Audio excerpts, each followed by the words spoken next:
Make trouble work for you. One evening, many years ago, my then 14-year-old daughter Stephanie went for a walk with a friend, promising me she would be back home before 10 p.m. I didn't pay much attention to the clock until the 10 o'clock news ended, and I realized that she hadn't come home yet. I started to get nervous and irritated. I began pacing the house, wondering what to do. At 11:30 I got in my car and started cruising the neighborhood looking for her. My thoughts were understandably anxious, part fear and part anger. Finally, at 11:45, I drove back past my own house and saw her silhouette in the window. She was home and safe. But I kept driving. I realized that I was thinking completely pessimistically about the entire incident, and I needed to keep thinking before I talked to her. As I drove along, I observed all the pessimism I was wallowing in. She doesn't respect me. She can't keep a promise. My rules and requests mean nothing. This is the tip of the iceberg. I'm going to have problems with her for the next 4 years at least. Who knows where she went and what she was doing? Were drugs involved? Sex? Crime? I'm losing sleep over this. This is ruining my peace of mind in my life. Etc.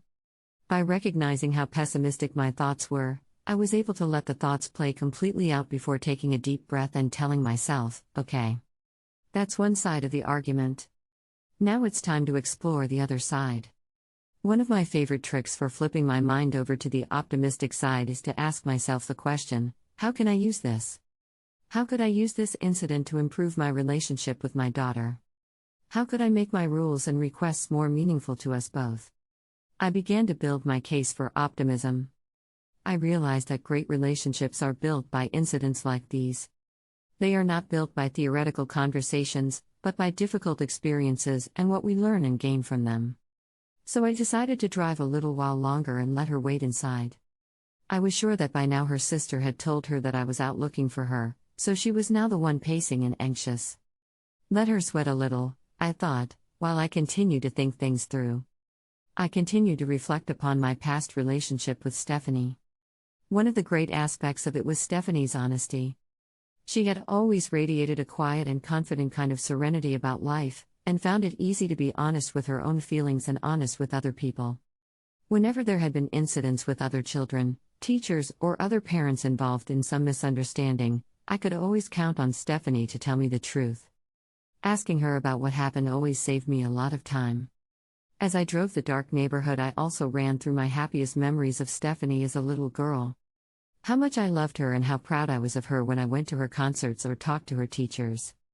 I recalled the time in grade school when I embarrassed her by asking her principal if he would consider renaming the school after her. She had just won an academic award of some kind and I was intoxicated with pride. Finally, my mind was completely won over to the optimistic side. How can I use this? Gave me the idea that this incident could be made into something bigger than it seemed, a new commitment to each other to keep agreements and trust each other. When I finally got home, I could see that she was scared. She tried to blame the incident on her not having a watch. She wanted me to appreciate that, somehow, she was a victim of the whole incident. I listened patiently and then I told her I thought it was a much bigger deal than that. I talked about my relationship with her and how I had cherished her truthfulness throughout her childhood. I told her that I thought we might have lost all of that tonight. That we might have to figure a way to start over. It's not that big a deal, she protested. But I told her that I thought it was a very big deal, because it was all about our relationship and whether we were going to keep agreements with each other. I told Stephanie I wanted her to be as happy as she could possibly be, and the only way I could really help that happen would be if we kept agreements with each other. I told her how scared I was, how angry I was, how her staying out had ruled out a good night's sleep for me. I asked her to try to understand. I talked about our life together when she was a little girl, and I reminded her how extraordinarily truthful she was. I mentioned a few incidents when she got in trouble, but how I had gone right to her for the truth and always got it. We talked for a long time that night, and she finally saw that coming home when she says she's coming home, indeed, doing what she says she's going to do, is a really big deal. It's everything. Since that incident and conversation, Stephanie has been extremely sensitive to keeping her word.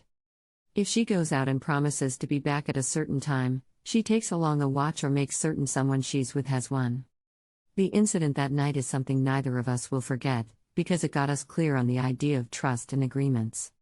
You could even say that it was a good thing. We have heard of so many incidents where bad events in retrospect were strokes of great fortune. A person who broke her leg skiing met a doctor in the hospital, fell in love, married him, and had a happy relationship for life. Because most of us have experienced a number of these incidents, we're aware of the dynamic.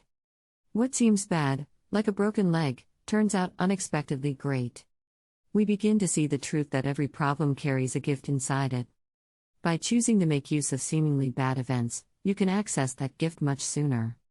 By asking yourself, how can I use this? Or what might be good about this? You can turn your life around on a dime. Thanks for watching. Please like, share and subscribe.